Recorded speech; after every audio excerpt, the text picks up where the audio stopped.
একদা আল্লাহ রব্বুল আলামিন ফেরেশতাদেরকে বললেন, হে ফেরেশতাগণ, তোমরা সকলে আদমকে সেজদা করো। নির্দেশ অনুযায়ী সকল ফেরেশতারা আদম আলাইহিসসালামকে সেজদা করল, কিন্তু সেজদা করল না শুধুমাত্র ইবলিস। সে অহংকার ভরে আল্লাহ রব্বুল আলামিনের নির্দেশকে অমান্য করল, কারণ তার অন্তরে পূর্ব থেকেই কুফুরির বীজ নিহিত ছিল। তখন আল্লাহ রব্বুল আলামিন ইবলিসকে বলল, হে ইবলিস, আমি আমার কুদরতি হাতে যাকে সৃষ্টি করলাম এবং তাকে সেজদা করতে নির্দেশ দিলাম, তুমি কেন তাকে সেজদা করলে না? জবাবে ইবলিস বলল, আমি কিছুতেই আদমকে সেজদা করতে পারি না, কেননা আপনি আমাকে সৃষ্টি করেছেন আগুন দ্বারা এবং আদমকে সৃষ্টি করেছেন নিকৃষ্ট পানি দ্বারা। তার কথা শুনে আল্লাহ রব্বুল আলামিন বললেন, হে ইবলিস, তুই কাফের হয়ে গিয়েছিস, কেয়ামত পর্যন্ত তোর উপরে আমার অভিশাপ বর্ষিত হতে থাকবে। আল্লাহ রব্বুল আলামিনের এরূপ নির্দেশের পরে ইবলিসের চেহারা বিকৃত হয়ে গেল, তার ভিতরে শয়তানের চেহারা আত্মপ্রকাশ করল। সমগ্র চেহারা অত্যন্ত পদাকার রূপ ধারণ করল। তার শরীর থেকে বেহেশতি পোশাক ও মস্তক থেকে বাদশাহী তাজ খুলে পড়ে গেল। তারপর আল্লাহ রব্বুল আলামিন ইবলিসকে লক্ষ্য করে বললেন, হে মারদুদ, তুই চিরদিনের জন্য আমার রহমত থেকে বঞ্চিত হয়ে গেলি। বেহেশত তোর জন্য নিষিদ্ধ করা হলো, তুই এখনই বেহেশত থেকে বহিষ্কৃত হয়ে যা। ইবলিস বলল, হে মাবুদ, আমি লক্ষ লক্ষ বছর ধরে তোমার ইবাদত করে আসছি, তার কি কোনো প্রতিদান আমি তোমার কাছ থেকে পাবো না? আমার প্রতি এরূপ শাস্তি দেওয়া তোমার কি ইনসাফের কাজ হলো? আল্লাহ রব্বুল আলামিন ইবলিসকে বললেন, হে পাপিষ্ট ইবলিস, বল তুই আমার কাছে কি চাস? আজকে তুই বেহেশত ব্যতীত আমার কাছে যা চাইবি আমি তোকে তাই দান করব, কেননা কোনো প্রার্থনাকারীর প্রার্থনাই আমি ফিরিয়ে দেই না, সবার দোয়াই আমি কবুল করে থাকি। তখন ইবলিস বলল, হে মাবুদ, আমার নসিবে যখন কখনোই বেহেশত নসিব হবে না, তুমি আমাকে রোজ কিয়ামত পর্যন্ত হায়াত দান করো। জবাবে আল্লাহ রব্বুল আলামিন বললেন, যা, তোকে আমি কিয়ামত পর্যন্ত হায়াত দান করলাম। তারপর ইবলিস বলল, হে মাবুদ, তোমার নিকট আমার দ্বিতীয় প্রার্থনা এই যে আমাকে তুমি এমন ক্ষমতা দান করো যাতে আমি তোমার যাবতীয় সৃষ্টি বস্তু দেখতে পাই, কিন্তু তারা এবং আদম সন্তান যেন আমাকে দেখতে না পায়, এবং আমি যেন আদম সন্তানের রগে রগে বিচরণ করতে পারি, আর যে কোনো সময় আমি যেন ইচ্ছামতো রূপ পরিবর্তন করতে পারি। আল্লাহ রব্বুল আলামিন বললেন, হে ইবলিস, যা, তোর এই প্রার্থনাও আমি কবুল ও মঞ্জুর করলাম। পাপিষ্ট ইবলিস এই অসীম ক্ষমতার অধিকারী হয়ে আল্লাহ রব্বুল আলামিনকে বলল, হে মাবুদ, জেনে রাখো, আমি তোমার নিকট শপথ করে বলছি, যে আদমের কারণে আমার সারা জীবনের ইবাদত বরবাদ হয়ে গেল, যে কারণে আমি চিরদিনের জন্য তোমার নিকট ঘৃণিত ও অভিশপ্ত হয়ে গেলাম, জীবনের পরম লক্ষ্য বেহেশতে সারা জীবন বসবাস করা থেকে বঞ্চিত হলাম, সেই আদমের প্রতি এবং তার বংশধরদের প্রতি প্রতিশোধ না নিয়ে আমি কিছুতেই হাল ছাড়ব না। আমি প্রতিজ্ঞা করলাম যে আমি যুগে যুগে আগত আদম সন্তানদেরকে পথভ্রষ্ট করে আমার সাথে দোজকবাসী করে ছাড়ব। আল্লাহ রব্বুল আলামিন বললেন, হে ইবলিস, যারা সর্বদা আমার আদেশ মেনে চলবে এবং হকের উপর প্রতিষ্ঠিত থাকবে তাদেরকে তুই কখনোই পথভ্রষ্ট করতে পারবি না, কিন্তু যারা আমার অনুগত্য না করে তোর অনুগত্য করবে, নফসে আম্মারার ইচ্ছাকে প্রাধান্য দিবে, তাদেরকে আমি তোর সাথেই দোজকবাসী করে ছাড়ব এবং আমি দোজকের উদর পূর্ণ করব। এই সময় আল্লাহ রব্বুল আলামিনের নির্দেশে ফেরেশতারা ইবলিসকে গ্রেফতার করে সমুদ্রের গহীন তলদেশে নিক্ষেপ করল, আর সেই সময় থেকেই সমুদ্র ইবলিসের কার্য আঞ্জাম দেওয়ার দরবারে পরিণত হয়ে গেল।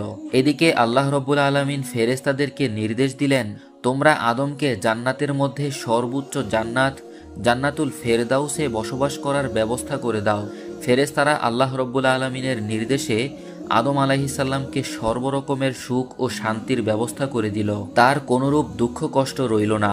তিনি অফুরন্ত নেয়ামত ও সুখ শান্তির মধ্যে বসবাস করতে লাগলেন। কিন্তু এটা চিরন্তন সত্য যে মানুষ যতই সুখ শান্তির মধ্যে বসবাস করুক না কেন, সঙ্গী সাথী ছাড়া একাকী জীবনযাপন করা তার জন্য অশান্তিকর হয়ে ওঠে।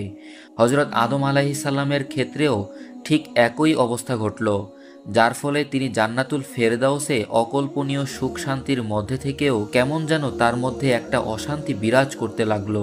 আল্লাহ রব্বুল আলামিনের নিকট হযরত আদম আলাইহিসসালামের এই অবস্থা গোপন রইল না। তখন তিনি ফেরেশতাদেরকে লক্ষ্য করে বললেন, হে ফেরেশতাগণ, আমি আদমের জন্য একজন সঙ্গিনী সৃষ্টি করতে চাই, যাতে সে পরিপূর্ণ সুখ ও শান্তি লাভ করতে পারে। অতঃপর আল্লাহ রাব্বুল আলামিন একদিন হযরত আদমের চোখে গভীর নিদ্রার আমেজ বুলিয়ে দিলেন। সুতরাং তিনি গভীর নিদ্রায় ঢলে পড়লেন। এই নিদ্রা এতই গভীর ছিল যে নিদ্রার মধ্যে এক বিরাট কাণ্ড ঘটে গেল। কিন্তু হযরত আদম আলাইহিসসালাম তার কিছুই টের পেলেন না। হযরত আদম আলাইহিসসালাম যখন নিদ্রামগ্ন ছিলেন, তখন আল্লাহ রাব্বুল আলামিন ফেরেশতাদেরকে হুকুম দিলেন, হে ফেরেশতাগণ, তোমরা আদমের বাম দিক থেকে তার একটি পাঁজর বের করে নাও। ফেরেশতারা আল্লাহ রাব্বুল আলামিনের নির্দেশ মতো আদমের বাম দিক থেকে একটি পাঁজর বের করে নিলেন।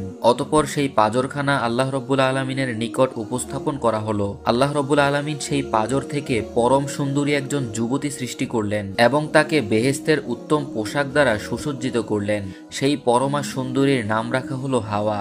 তাকে এই নামে নামকরণ করার কারণ হলো আল্লাহ রাব্বুল আলামিন তাকে জীবিত একজন মানুষের পাঁজর থেকে সৃষ্টি করেছেন। এরপরে বিবি হাওয়াকে হযরত আদম আলাইহিসসালামের পাশে বসিয়ে রাখা হলো। অতঃপর আল্লাহ রাব্বুল আলামিন হযরত আদম আলাইহিসসালামের নিদ্রা ভঙ্গ করলেন। নিদ্রা ভঙ্গ হওয়ার পরে তিনি দেখতে পেলেন তার পাশে একজন পরমা সুন্দরী যুবতী বসে রয়েছে। তখন তার মনে প্রশ্ন জাগলো, এই সুন্দরী রমণীকে তো আগে কখনো দেখিনি। তখন আল্লাহ রাব্বুল আলামিন হযরত আদম আলাইহিসসালামকে লক্ষ্য করে বললেন, হে আদম, আমি তোমার মনের অশান্তি দূর করার জন্য তোমার অজান্তেই তোমার জন্য একজন সঙ্গিনী সৃষ্টি করেছি। এই রমণী তোমার জীবনের চিরসঙ্গিনী এবং তোমার সুখ দুঃখের ভাগিনী হবে। আল্লাহ রাব্বুল আলামিন স্বভাবগতভাবেই পুরুষদের মাঝে নারীর জন্য একটি আকর্ষণ সৃষ্টি করে দিয়েছিলেন। আর এই কারণেই হযরত আদম আলাইহিসসালাম হযরত হাওয়া আলাইহিসসালামের উপর প্রণয় আসক্ত হয়ে পড়লেন এবং তারই প্রভাবে হযরত আদম আলাইহিসসালাম হযরত হাওয়া আলাইহিসসালামকে স্পর্শ করার জন্য তার হাত বাড়িয়ে দিলেন। এমনই মুহূর্তে আল্লাহ রাব্বুল আলামিনের তরফ হতে সতর্কবাণী উচ্চারিত হলো, হে আদম, তুমি হাওয়াকে স্পর্শ করা থেকে বিরত থাকো। বিবাহের পূর্বে তুমি হাওয়াকে স্পর্শ করিও না, এটা তোমার জন্য জায়েজ হবে না। আল্লাহ রাব্বুল আলামিনের বাণী শুনে হযরত আদম আলাইহিসসালাম বললেন, হে মাবুদ, তাহলে আপনি আমাকে তার সঙ্গে বিবাহ করিয়ে দিন। অতঃপর আল্লাহ রাব্বুল আলামিন হযরত আদম আলাইহিসসালামের সঙ্গে হযরত হাওয়া আলাইহিসসালামের বিবাহ পড়িয়ে দিলেন। এই বিবাহ অনুষ্ঠানে 7 আসমান ও 7 জমিনের সকল ফেরেশতারা অংশগ্রহণ করে তারা আনন্দ উল্লাস করেছিলেন। আর বিবাহের খুতবা স্বয়ং আল্লাহ রাব্বুল আলামিন নিজেই পাঠ করেছিলেন। এই খুতবাতে তিনি নিজের বুজুর্গীয় ক্ষমতার কথা উল্লেখ করেছিলেন এবং তার সৃষ্টির রহস্য ও সৃষ্টিকুলের মূল উসিলা হযরত মুহাম্মদ সাল্লাল্লাহু আলাইহি ওয়াসাল্লামের বর্ণনাও দিয়েছিলেন। হযরত আদম ও হাওয়া আলাইহিসসালামের বিবাহ হওয়ার পরে হযরত আদম আলাইহিসসালাম হাওয়া আলাইহিসসালামের উপরে অতিরিক্ত আসক্ত হয়ে পড়লেন। এরপর পুনরায় তিনি হাওয়া আলাইহিসসালামকে স্পর্শ করার জন্য উদ্যত হলেন। সঙ্গে সঙ্গে আল্লাহ রাব্বুল আলামিনের পক্ষ থেকে আওয়াজ আসলো, হে আদম, আগে তুমি বিবি হাওয়ার মোহরানা আদায় করে নাও। মোহরানা আদায় করার পূর্বে সে তোমার জন্য বৈধ ও হালাল হবে না। তখন আদম আলাইহিসসালাম বললেন, হে মাবুদ, এই বিশ্ব ব্রহ্মাণ্ডের মালিক তো আপনি, সৃষ্টিকুলের সব কিছুর মালিকানাধীন তো আপনার অধীনে। আমার তো কোনো মাল সম্পদ নেই, আমি কি দিয়ে তার মোহরানা আদায় করব? তখন আল্লাহ রাব্বুল আলামিন ইরশাদ করলেন, হে আদম, তুমি আমার হাবিব রাসূলুল্লাহ সাল্লাল্লাহু আলাইহি ওয়াসাল্লামের প্রতি 10 বার দুরূদ শরীফ পাঠ করো এবং তার উপর বকশিশ করে দাও, এতেই তোমার মোহরানা আদায় হয়ে যাবে। আল্লাহ রাব্বুল আলামিনের কথা শুনে আদম আলাইহিসসালামের মনে একটি প্রশ্ন উদ্যত হলো, যার প্রতি আমাকে দুরূদ শরীফ পাঠ করার জন্য নির্দেশ করা হলো, তার পরিচয় সম্পর্কে তো আমি অবগত নই। সে কি আমার বংশধরদের মধ্যে কোনো ব্যক্তি হবে, নাকি অন্য কোনো জাতির মধ্যে সে কোনো ব্যক্তি? এরকম ভাবনা উদয় হওয়ার পর তাকে এক নজর দেখার জন্য হযরত আদম আলাইহিসসালামের মনে প্রবল আগ্রহ জন্মালো। এরপর তিনি আল্লাহ রাব্বুল আলামিনের দরবারে প্রার্থনা জানালেন, হে আল্লাহ, আমি তোমার সেই মহান বান্দাকে দেখতে চাই, যার প্রতি তুমি আমাকে দুরূদ শরীফ পাঠ করতে বললে। আল্লাহ রাব্বুল আলামিন তখন আদম আলাইহিসসালামকে বললেন, হে আদম, তুমি তোমার আঙ্গুলের একটি নখের দিকে দৃষ্টিপাত করো, এতেই তুমি আমার হাবিব মুহাম্মদুর রাসূলুল্লাহ সাল্লাল্লাহু আলাইহি ওয়াসাল্লামকে দেখতে পাবে। এ কথা শুনে হযরত আদম আলাইহিসসালাম আঙ্গুলের নখের দিকে দৃষ্টিপাত করলেন এবং সে তার আঙ্গুলের নখের মধ্যে রসুলে পাক সাল্লাল্লাহু আলাইহি ওয়াসাল্লামের চেহারা মোবারক দেখতে পেলেন। দেখা মাত্রই রসুলে পাক সাল্লাল্লাহু আলাইহি ওয়াসাল্লামের প্রতি তার প্রবল পিতৃস্নেহ জেগে উঠল এবং তার প্রতি তিনি বিশেষভাবে আকৃষ্ট হলেন। সাথে সাথে তিনি তার উপর 10 বার দুরূদ শরীফ পাঠ করলেন। তখন আল্লাহ রব্বুল আলামিন বললেন, হে আদম, তুমি যে একান্ত ভক্তি ও বিশ্বাসের সাথে আমার হাবিবের উপর 10 বার দুরূদ শরীফ পাঠ করলে, তার ফলে আমি তোমার জন্য বিবি হাওয়াকে বৈধ করে দিলাম এবং তোমার মর্যাদা ও মর্তবা অনেক গুণ বৃদ্ধি করে দিলাম। যাও, তুমি এবং তোমার স্ত্রী বেহেশতে বসবাস করো এবং যা খুশি তা আহার করো। বেহেশতের সবকিছুই তোমার জন্য হালাল করে দিলাম। অতঃপর আল্লাহ রব্বুল আলামিন হযরত আদম আলাইহিস সালামকে গন্ধম গাছের দিকে ইঙ্গিত করে বললেন, ইয়া আদম উসকুন আনতা ওয়া যাওজুকাল জান্নাতা ওয়া কুলা মিনহা রাগাদান হাইসু শি'তুমা ওয়ালা তাকরাবা হাযিহিশ শাজারাতা ফাতাকুনা মিনাজ জালিমিন। হে আদম, তুমি এবং তোমার স্ত্রী বেহেশতে বসবাস করো এবং স্বাচ্ছন্দ্যে যা ইচ্ছা তা ভক্ষণ করো, কিন্তু তোমরা এই বৃক্ষটির নিকটবর্তী হও না। যদি তোমরা সেই বৃক্ষটির নিকটবর্তী হও, তাহলে তোমরা ক্ষতিগ্রস্তদের অন্তর্ভুক্ত হয়ে যাবে। হযরত আদম আলাইহিস সালাম বললেন, হে মাবুদ, আমরা পুরোপুরিভাবে আপনার আদেশ পালন করব। আপনার অসীম অনুগ্রহে আমরা জান্নাতে অফুরন্ত নেয়ামত লাভ করেছি এবং এখানে আমাদের এত সুখ শান্তি নসিব হয়েছে, তাতে একটিমাত্র বৃক্ষের ফল ভক্ষণ না করলে আমাদের কি বা আসে যায়, এবং সেই বৃক্ষের ফল ভক্ষণ করে আমরা কেনই বা আপনার আদেশ অমান্য করব? এতে কি আমাদের কোনো উপকার রয়েছে? আল্লাহ তাআলা বললেন, হে আদম, এই বৃক্ষটির ফল না খেলে তোমাদের কোনো ক্ষতিই হবে না, কিন্তু যদি তোমরা সেই বৃক্ষটির ফল ভক্ষণ করো, তাহলে তোমরা এমন ক্ষতির সম্মুখীন হবে যা কোনো কিছুর দ্বারাই পূরণ করা যাবে না। আল্লাহ তাআলার নির্দেশ অনুযায়ী হযরত আদম আলাইহিস সালাম ও হাওয়া আলাইহিস সালাম পরম সুখ শান্তিতে বেহেশতে বসবাস করতে লাগলেন। কিন্তু তাদের এই সুখ শান্তি দেখে ইবলিশ জ্বলে পুড়ে ছারখার হয়ে যেতে লাগলো। তার মধ্যে সর্বদাই হযরত আদম আলাইহিস সালামের প্রতি হিংসা কাজ করত। তার ফলে সে তাদের চরম ক্ষতি করার জন্য প্রতিজ্ঞাবদ্ধ ছিল। তাই সে সর্বদাই এ চিন্তায় মগ্ন ছিল যে কি করে তাদেরকে বেহেশত থেকে বহিষ্কার করা যায়। ইবলিশকে যদিও বেহেশত থেকে বের করে দেওয়া হয়েছিল, তথাপিও সে সর্বদা অবাধ গতিতে সপ্ত আসমান পর্যন্ত বিচরণ করতে পারত। সুতরাং সে সপ্তম আসমান অতিক্রম করে একদম বেহেশতের দরজায় উপনীত হতে পারত এবং ঘন ঘন সে বেহেশতের দরজাতে যাতায়াত করে থাকত। কিন্তু সে বেহেশতের ভিতর কোনো ক্রমেই প্রবেশ করতে পারছিল না। তাই সে এই আশায় বুক বাঁধল যে যদি সে কোনো ক্রমে বেহেশতের বাইরে থেকে আদম ও বিবি হাওয়াকে দেখতে পায়, তাহলে তাদেরকে মিথ্যা প্রলোভন দেখিয়ে ধোঁকা দেওয়া কোনোই কষ্টকর কাজ হবে না, এবং এইভাবেই সে দীর্ঘদিন কাটিয়ে দিল। কিন্তু দীর্ঘদিন অবস্থান করার পরেও একটি বারের জন্য বিবি হাওয়া ও আদম আলাইহিস সালামের সাথে তার সাক্ষাৎ হলো না। এভাবে আরও কিছুদিন অতিক্রম হওয়ার পর একদা ইবলিস বেহেশতের দরজায় একটি ময়ূরকে দেখতে পায়। ময়ূর তাকে জিজ্ঞেস করল, হে জনাব, তুমি কে? কেনই বা তুমি বেহেশতের দরজায় এভাবে বসে থাকছ? ইবলিস বলল, আমি আল্লাহ তাআলার একজন ফেরেশতা। আল্লাহ তাআলার ইবাদত ছাড়া আমার আর কোনো কাজই নেই। তবে অন্যান্য ফেরেশতাদের মুখে শুনেছি আল্লাহ তাআলা তার নেককার বান্দাদের জন্য অফুরন্ত এই জায়গাটি নির্মাণ করে রেখেছেন। এর অভ্যন্তরভাগের অপরূপ সৌন্দর্য আর অমূল্য অফুরন্ত নেয়ামত সমূহ এতটাই বিচিত্র বিস্ময়কর যে যা একবার চোখে না দেখলে কখনো কল্পনা করাও সম্ভব নয়। অন্যান্য ফেরেশতাদের মুখে এর গুণাগুণ শুনে তার অভ্যন্তরভাগ একটিবারের জন্য স্বচক্ষে দেখার আশায় আমি অনন্তকাল ধরে এখানে বসে বসে দিন কাটাচ্ছি, এবং আমি এই আশায় বুক বেঁধে আসি যে দেখি বেহেশতের কোনো দয়াবান একটি বারের জন্য হলেও আমার আশা পূরণ করার জন্য আমাকে বেহেশতে প্রবেশ করায় কিনা। হে ময়ূর, তুমি কি আমার মনের সুপ্ত বাসনাটি পূর্ণ করতে পারবে? ময়ূর উত্তর দিল, না জনাব, আমার পক্ষে কোনোভাবেই তা করা সম্ভব নয়, কেননা বাহির থেকে কাউকে বেহেশতে প্রবেশ করানো সম্পূর্ণ নিষিদ্ধ। অতএব আমার এমন সাধ্য নেই যে আমি তোমাকে বেহেশতের ভিতর নিয়ে যাব। ইবলিস তখন অনেক কাকুতি মিনতি করে বলল, হে বেহেশতবাসী, আমাকে একটি বারের জন্য হলেও বেহেশতের অভ্যন্তরে নিয়ে চলুন। কিন্তু ময়ূর কিছুতেই তার কথা শুনল না। তখন ইবলিস নিজের ছলনার দ্বারা নিজের কার্য উদ্ধার করার জন্য ময়ূরকে বলল, ময়ূর, তুমি যদি আমার বাসনা পূর্ণ করো, তাহলে আমি তোমাকে এমন 3টি দোয়া শিক্ষা দিব যার ফলে তুমি 3টি অমূল্য বস্তু লাভ করবে। তার প্রথমটি হলো এই যে সারা জীবনেও তুমি কখনো বৃদ্ধ হবে না। দ্বিতীয়টি হলো এই যে তুমি চিরদিনের জন্য অমর হয়ে থাকবে, কোনোদিন তোমার মৃত্যু ঘটবে না। আর তৃতীয়টি হলো এই যে অনন্তকাল তুমি বেহেশতেই বসবাস করতে পারবে, কোনোদিন তোমাকে বেহেশত থেকে বহিষ্কৃত করা হবে না। ময়ূর এই তিনটি বস্তু লাভের জন্য অনেক প্রলুব্ধ হলো। তারপরেও সে একাকী বেহেশতে ইবলিসকে প্রবেশ করতে সাহায্য করতে পারবে না। তাই সে ইবলিসকে বলল, দেখো বন্ধু, আমি তোমাকে বেহেশতে প্রবেশ করাতে চাইলেও সেই ক্ষমতা আমার নেই। তবে আমার এক সাপ বন্ধু আছে, সে ইচ্ছা করলে তোমাকে বেহেশতে প্রবেশ করাতে পারবে। তুমি এখানে একটু অপেক্ষা করো, আমি চেষ্টা করে দেখি আমার সেই বন্ধু তোমাকে বেহেশতে প্রবেশ করাতে রাজি হয় কিনা। অতপর ময়ূর সাপের নিকট উপস্থিত হয়ে বলল, বন্ধু, বেহেশতের দরজায় একজন ফেরেশতা বসে আছে। তার মনে একটি বারের জন্য বেহেশত দর্শনের বড়ই বাসনা। এই ব্যাপারে সে আমার নিকট অনেক কাকুতি মিনতি করল। তুমি যদি অনুগ্রহ করে তার এই মনোবাসনা পূর্ণ করো, তাহলে সে আমাদেরকে এমন একটি দোয়া শিক্ষা দিবে যার দ্বারা আমরা অমূল্য তিনটি বস্তু লাভ করব। এই কথা বলে ময়ূর সাপকে সেই প্রতিশ্রুত তিনটি বস্তুর কথা শুনিয়ে দিল। ময়ূরের কথা শুনে সাপও প্রলুব্ধ হয়ে উঠল।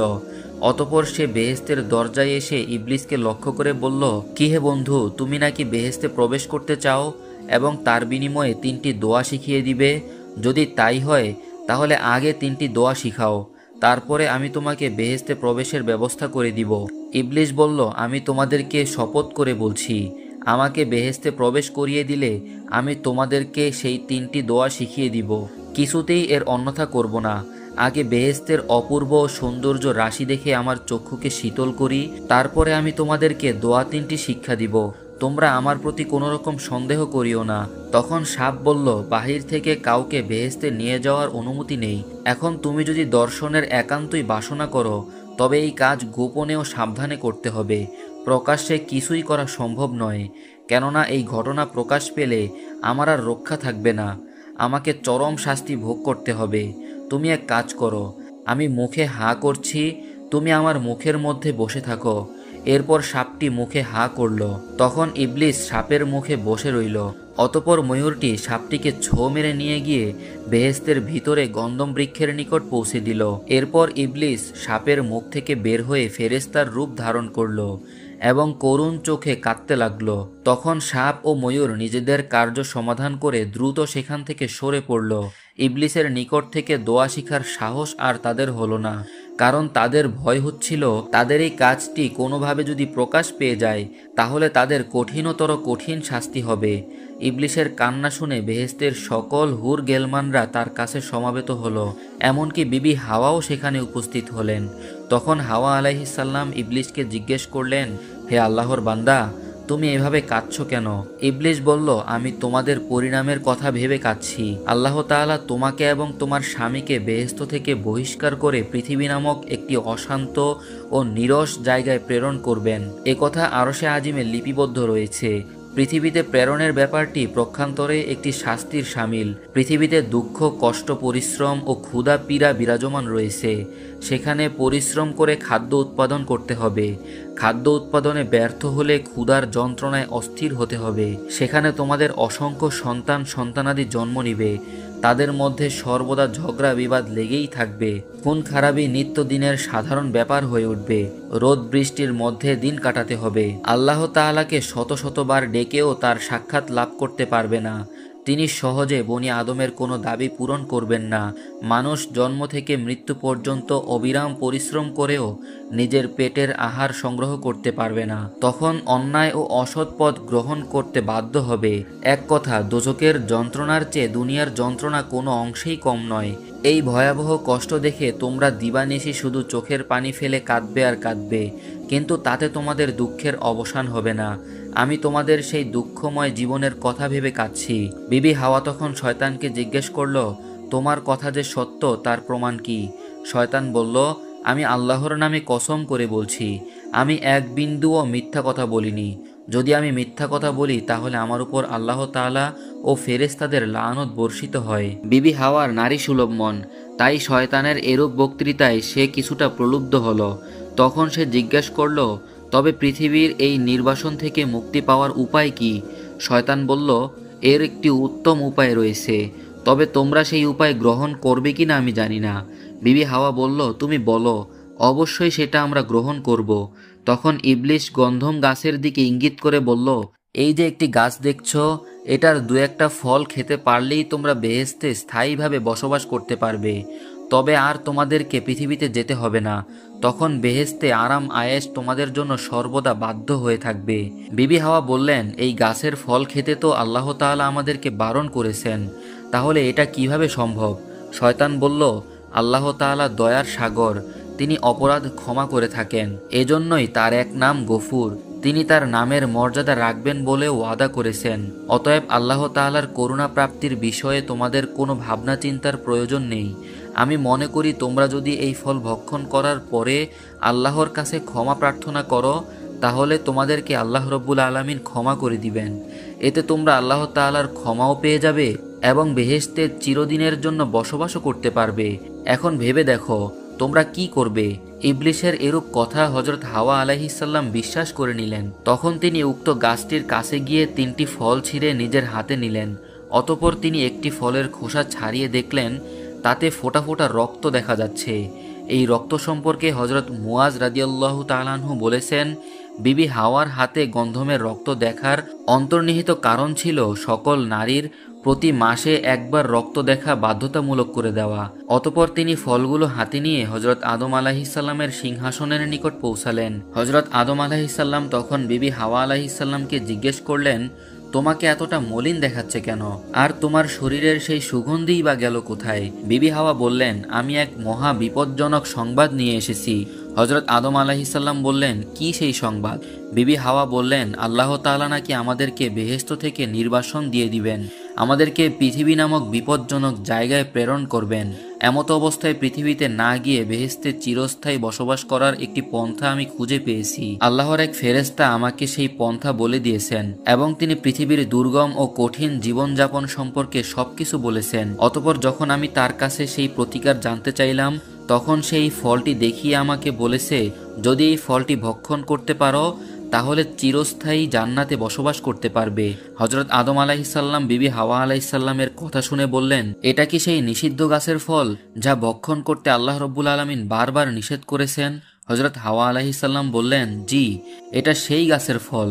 তখন হযরত আদম আলাইহিস সালাম বললেন, আমি কখনোই আল্লাহ রব্বুল আলামিনের নির্দেশ অমান্য করে এই ফল ভক্ষণ করতে পারবো না। তুমি আমার সাথে দ্বিতীয়বার আর এই ব্যাপারে কোনো কথা বলবে না। এখন এখান থেকে চলে যাও। তখন আদম আলাইহিস সালাম আল্লাহ তাআলার হুকুম অমান্যের ভয়ে তার সিংহাসনকে হুকুম দিলেন সেই স্থান থেকে অন্যত্র চলে যাওয়ার জন্য। সাথে সাথে তার সিংহাসন হাজার হাজার মাইল অতিক্রম করে অনেক দূরে চলে গেল। কিন্তু বিবি হাওয়া আলাইহিস সালাম তার পিছনে পিছনে সেখানেও উপস্থিত হয়ে গেলেন। অতঃপর হযরত আদম আলাইহিস সালাম বিবি হাওয়া আলাইহিস সালামকে বললেন, হে বিবি হাওয়া, তুমি আল্লাহর নির্দেশকে ভয় করো। আল্লাহর নির্দেশের খেলাপ করলে আমরা চিরকাল নাফরমান হিসেবে স্বীকৃতি লাভ করব। বিবি হাওয়া বললেন, তুমি সঠিক ঘটনাটি কেন অনুভব করতে পারছো না? আল্লাহর ফেরেশতা কোনোদিন মিথ্যা কথা বলতে পারেন না। তিনি আমাকে বারবার কসম করে বলেছেন, অতএব তার এই সংবাদ কখনো মিথ্যা হতে পারে না। তুমি আমার কথা বিশ্বাস করো এবং এই ফলটি ভক্ষণ করো। তখন আদম আলাইহিস সালাম বললেন, যদি আল্লাহ তাআলা আমাদেরকে পৃথিবীতে নির্বাসন দিতে পছন্দ করেন তবে আমি তাই খুশি মনে মেনে নিব, তবুও তার আদেশের বিরোধিতা করতে পারবো না। বিবি হাওয়া যখন দেখলেন আদম আলাইহিস সালাম কোনো কথাই শুনছেন না, শেষ পর্যন্ত তিনি বললেন, হে আদম, তুমি চিন্তা করে দেখো, আল্লাহ রব্বুল আলামিন তিনি রহমানুর রহিম, তিনি বান্দার সকল গুনাহ ক্ষমা করে দিয়ে থাকেন। আমরা এই ফল ভক্ষণ করার পরে যদি আল্লাহ রব্বুল আলামিনের কাছে ক্ষমা চাই তবে তিনি তার দয়ার বদৌলতে আমাদেরকে ক্ষমা করে দিবেন। এতে আমরা বেহেশতে চিরস্থায়ীও হতে পারবো এবং আল্লাহ রব্বুল আলামিনের ক্ষমাও পেয়ে যাব। বিবি হাওয়া আলাইহিস সালামের কথা শুনে আদম আলাইহিস সালাম ভাবলেন, বিবি হাওয়া একেবারেই অযৌক্তিক কথা বলেনি। এই ভাবনাই ছিল হযরত আদম আলাইহিস সালামের জীবনের একমাত্র সিদ্ধান্তহীনতা। তিনি ভেবেছিলেন আল্লাহ রব্বুল আলামিন হয়তো আমাদের ক্ষমা করে দিবেন, তাই শেষ পর্যন্ত তিনি গন্ধম ফল খাওয়ার জন্য রাজি হয়ে গেলেন। যখন হযরত আদম আলাইহিস সালাম গন্ধম ফল খাওয়ার জন্য রাজি হয়ে গেলেন তখন বিবি হাওয়া আলাইহিস সালাম আনন্দের সাথে তার হাতে একটি ফল তুলে দিলেন এবং অপর ফলটি তিনি নিজে খেতে লাগলেন। ওইদিকে হযরত আদম আলাইহিস সালাম এই ফলটি খেয়েই ফেললেন। তারা যখন আল্লাহর আদেশ ভুলে গিয়ে শয়তানের প্ররোচনায় পড়ে সেই ফলটি খেয়ে ফেললেন, সাথে সাথে তাদের মাথা থেকে বেহেশতের তাজ খুলে পড়ে গেল। হযরত আদম আলাইহিস সালাম দেখতে পেলেন তার সমস্ত শরীর থেকে সমস্ত বস্ত্র খুলে গিয়ে তিনি একেবারে উলঙ্গ হয়ে গেলেন। অবাক নজরে তিনি হজরত হাওয়া আলাইহিসসালামের দিকে তাকিয়ে দেখলেন তার দেহ থেকেও সমস্ত কাপড় খুলে গিয়ে তিনিও উলঙ্গ হয়ে গেছেন। এরপর তারা হাত দিয়ে তাদের উভয়ের লজ্জাস্থান ঢাকার চেষ্টা করতে লাগলো। এই সময় আল্লাহ রব্বুল আলমিনের পক্ষ থেকে ঘোষণা আসলো, হে আদম ও হাওয়া, আমি কি তোমাদেরকে গন্ধম বৃক্ষের নিকট যেতে নিষেধ করিনি? আমি কি তোমাদেরকে সাবধান করিনি যে শয়তান তোমাদের প্রকাশ্য শত্রু? তোমরা শয়তান থেকে সর্বদা সাবধান থাকিও। কিন্তু তোমরা আমার আদেশ অমান্য করে শয়তানের প্রলোভনে পড়ে গন্ধম ফল ভক্ষণ করেছ।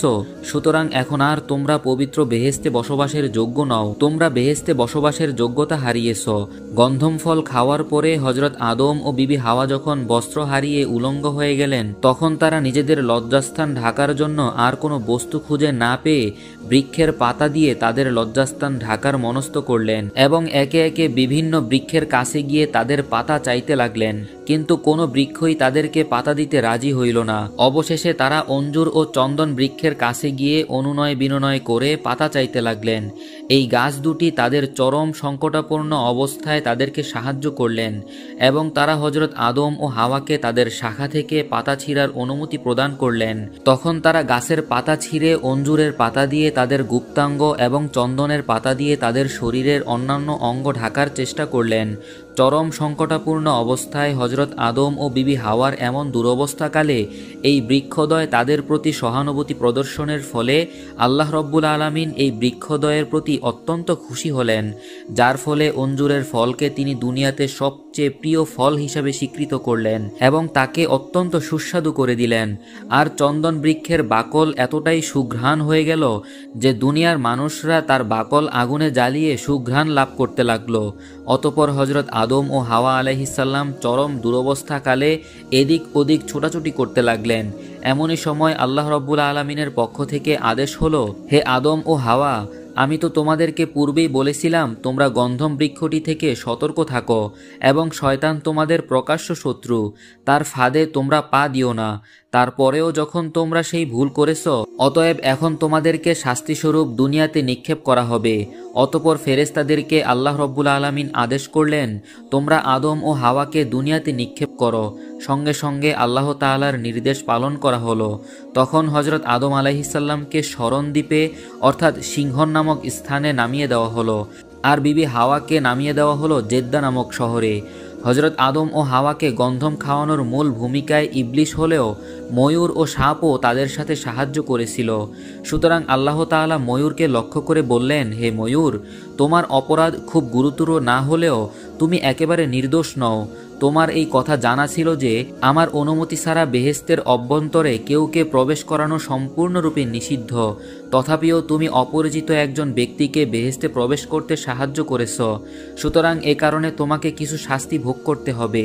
প্রথমত, তোমার স্থান আর বেহেশতের মধ্যে থাকবে না। তোমার দেহের অতুলনীয় সৌন্দর্য অনেকাংশেই হ্রাস পাবে। তোমার দেহের মধ্যে তোমার পায়ের সৌন্দর্য ছিল সর্বাধিক, কিন্তু সেই পায়ের সৌন্দর্য বিনিষ্ট করে তোমাকে কুৎসিত করে দেওয়া হবে। অতএব আল্লাহ তাআলার আদেশে ময়ূরকেও বেহেশত থেকে বের করে দুনিয়াতে রেখে আসা হলো। ময়ূরকে শাস্তি দেওয়ার পরে আল্লাহ তাআলা সাপকে লক্ষ্য করে বললেন, হে সাপ, আমার সৃষ্টিকুলের প্রাণীদের মধ্যে তোমাকেই সর্বাধিক সৌন্দর্য দান করা হয়েছিল, অতএব আমি তোমাকে বেহেশতে রেখেছিলাম। কিন্তু এত সৌন্দর্য লাভের পরেও তুমি আমার নির্দেশ অমান্য করেছ। আমার অনুমতি ব্যতীত তুমি অপরিচিত একজন ব্যক্তিকে বেহেশতে প্রবেশ করতে সাহায্য করেছ। এই অপরাধের ফলস্বরূপ তোমাকেও কিছু শাস্তি পেতে হবে। প্রথমত, এই মুহূর্তেই তোমাকে বেহেশত থেকে বহিষ্কার করে দেওয়া হলো, আর তোমার অপরূপ সৌন্দর্য বিনিষ্ট করে তোমাকে কুৎসিত আকৃতি দেওয়া হবে। তুমি যেই পায়ের সাহায্যে ইবলিসকে বেহেশতে প্রবেশ করতে সাহায্য করেছিলে, তোমার সেই পা নিশ্চিহ্ন করে দেওয়া হবে এবং তোমাকে সারা জীবন পা ছাড়াই চলাফেরা করতে হবে। যেই মুখ দিয়ে তুমি ইবলিসকে বহন করে বেহেশতে প্রবেশ করিয়েছিলে, তোমার সেই মুখের সুগন্ধির বিনিময়ে তীব্র বিষ রেখে দেওয়া হবে। মানব সন্তান তোমাকে দেখা মাত্রই হত্যা করার চেষ্টা করবে। অতপর আল্লাহ তাআলার নির্দেশে ফেরেশতাগণ সাপকেও দুনিয়াতে রেখে আসলো। সর্বশেষ আল্লাহ রব্বুল আলামিন ইবলিসকে লক্ষ্য করে বললেন, হে পাপিষ্ঠ ইবলিস, আমার আদেশ অমান্য করার কারণে পূর্বেই তোমাকে বেহেশত থেকে বহিষ্কার করেছিলাম। পুনরায় তুমি আমার অনুমতি ছাড়া বেহেশতে প্রবেশ করেছ এবং আদম ও হাওয়াকে ধোঁকা দিয়েছ। এজন্য তোমার তওবার রাস্তা চিরদিনের জন্য বন্ধ করে দিলাম এবং কেয়ামত পর্যন্ত তোমার উপরে আমার অভিশাপ বর্ষিত হতে থাকবে। আর আজ থেকে আসমানের সকল দরজাগুলি তোমার জন্য বন্ধ করে দেওয়া হবে। অতপর আল্লাহ রব্বুল আলমিনের নির্দেশ মতো ফেরেশতাগণ ইবলিসকেও বেহেশত থেকে বহিষ্কার করে দুনিয়াতে নিক্ষেপ করলেন। বেহেশত থেকে বহিষ্কৃত হয়ে হজরত আদম আলাইহিসসাল্লাম মর্তভূমির শরণদ্বীপে এবং বিবি হাওয়া আলাইহিসসাল্লাম জেদ্দাতে অবতরণ করে সম্পূর্ণ অন্ধকার দেখতে লাগলেন। জনমানবহীন এমন একটি জায়গায় তারা পতিত হয়ে মনে করছিলেন যেন তারা আকুল দরিয়ায় ভেসে চলছেন। এত বড় প্রশস্ত দুনিয়ায় কে কোথায় রয়েছে কোনো ঠিকানাই তাদের জানা ছিল না। বহু দূরবর্তী দুটি স্থানে বসে তারা কেঁদে কেঁদে বুক ভাসাতে লাগলেন। হজরত আদম আলাইহিসসাল্লাম শরণদ্বীপে বসে কাঁদছিলেন, অপরদিকে জেদ্দায় বসে বিবি হাওয়া আলাইহিসসাল্লাম একইভাবে কাঁদছিলেন। কোনো কোনো বর্ণনায় পাওয়া যায় হজরত আদম ও বিবি হাওয়া এরকম নির্বিচ্ছিন্নভাবে একাধারে ৩০০ বছর ক্রন্দন করেছিলেন। এমনই অবস্থায় প্রায় ৩০০ বছর অতিক্রম হলো। অতপর একদিন আল্লাহ রব্বুল আলমিন তার এই দুঃখ জর্জরিত বান্দাটির দিকে মনোনিবেশ করলেন এবং তিনি হজরত জিব্রাইল আলাইহিসসাল্লামকে নির্দেশ দিলেন, ওহে জিব্রাইল, তুমি আমার বান্দা আদমের কাছে গিয়ে বলো সে যেন মক্কা শরীফে হজ করার জন্য রওনা হয়ে যায়। আল্লাহর আদেশ পেয়ে হজরত আদম আলাইহিসসাল্লাম সঙ্গে সঙ্গে মক্কার দিকে রওনা হলেন। মুফাসসির ইকরাম বলেছেন, হজরত আদম আলাইহিসসাল্লাম যখন শরণদ্বীপ থেকে মক্কার দিকে রওনা করেছেন তখন আল্লাহ রব্বুল আলমিন মক্কা থেকে শরণদ্বীপ এত নিকটবর্তী করে দিয়েছিলেন যে মাত্র ৩০ বার কদম ফেলেই হজরত আদম আলাইহিসসাল্লাম মক্কা শরীফে পৌঁছে গেলেন। মক্কা শরীফে পৌঁছে গিয়ে হজরত আদম আলাইহিসসাল্লাম সর্বপ্রথম আরাফাতের ময়দানে জাবালে রহমতের নিকট গিয়ে বসে পড়লেন। সেই সময় তিনি শারীরিক ও মানসিক ক্লান্তিতে একেবারেই দুর্বল হয়ে পড়েছিলেন। আরাফাতের ময়দানে বসে হজরত আদম আলাইহিসসাল্লাম চোখের পানি ফেলে আল্লাহ রব্বুল আলমিনের কাছে প্রার্থনা করতে লাগলেন, হে মাবুদ, আপনি আমার এবং আমার স্ত্রীর গুনাহ মোচন করে দিন। আমি জানি না হাওয়া এখন কোথায় বা কিভাবে রয়েছে, সম্ভবত তারও জানা নেই যে আমি কোথায় আছি, কিভাবে আছি। হে মাবুদ, আপনি আমাদের উপর করুণা বর্ষণ করুন, আমাদের ভুল ক্ষমা করে দিয়ে পুনরায় আমাদের মিলন ঘটিয়ে দিন। হজরত আদম আলাইহিসসাল্লামের এই প্রার্থনা কিছুটা ফলদায়ক হলো। তিনি ঊর্ধ্ব আকাশের দিকে দৃষ্টিপাত করে মুনাজাত করছিলেন। অতপর আদম আলাইহিসসাল্লামের চোখের সামনে আল্লাহ তাআলার আরশে আজিম প্রকাশ হয়ে উঠল। অতপর তিনি দেখতে পেলেন আরশের গায়ে লিখিত রয়েছে, লা ইলাহা ইল্লাল্লাহু মুহাম্মাদুর রাসূলুল্লাহ। এই কালেমাটি দেখেই তার দীর্ঘদিনের পুরনো একটি স্মৃতির কথা মনে পড়ে গেল। যখন আল্লাহ রব্বুল আলমিন তাকে সৃষ্টি করেছেন, সৃষ্টি হওয়ার পরেই তিনি মাথা উঠিয়ে আরশের গায়ে এই কালিমাটি লিখিত দেখেছিলেন। অতপর আল্লাহ রব্বুল আলমিনের দরবারে হজরত আদম আলাইহিসসাল্লাম 2 হাত তুলে এই মিনতি পেশ করতে লাগলেন, হে আমাদের মহান প্রতিপালক, আপনি আপনার প্রিয় হাবিবের উসিলায় আমাদের গুনাহ মাফ করে দিন। যখন আদম আলাইহিসসাল্লাম রসুল আকরাম সাল্লাল্লাহু আলাইহি ওয়াসাল্লামের উসিলা দিয়ে দোয়া করলেন তখন আল্লাহ রব্বুল আলমিনের দয়ার সাগরে জোশ মেরে উঠল। সঙ্গে সঙ্গে আল্লাহ রব্বুল আলমিন তার দোয়া কবুল করে তার ও তার স্ত্রীর গুনাহ ক্ষমা করে দিলেন এবং তিনি তাদেরকে সম্পূর্ণরূপে বেগুনাহ করে দিলেন। অতপর আল্লাহ রব্বুল আলমিন জিব্রাইল আলাইহিসসাল্লাম মারফত আদম আলাইহিসসাল্লামকে জানিয়ে দিলেন। জিব্রাইল আলাইহিসসাল্লাম আদম আলাইহিসসাল্লামকে বললেন, হে আদম, আপনি এবার আপনার দোয়ার মধ্যে মুহাম্মদ সাল্লাল্লাহু আলাইহি ওয়াসাল্লামকে উসিলা করেছেন, আর এ কারণেই আল্লাহ রব্বুল আলমিন আপনার দোয়া কবুল করে নিয়েছেন এবং আপনার ও আপনার স্ত্রীর গুনাহ খাতা ক্ষমা করে দিয়েছেন। এই দোয়া যদি আপনি গুনাহ করার পরে বেহেশতে থাকতেই করতেন তাহলে আল্লাহ রব্বুল আলমিন আপনার গুনাহ সেখানেই ক্ষমা করে দিতেন, আপনাদের আর দুনিয়াতে আসার প্রয়োজন হতো না।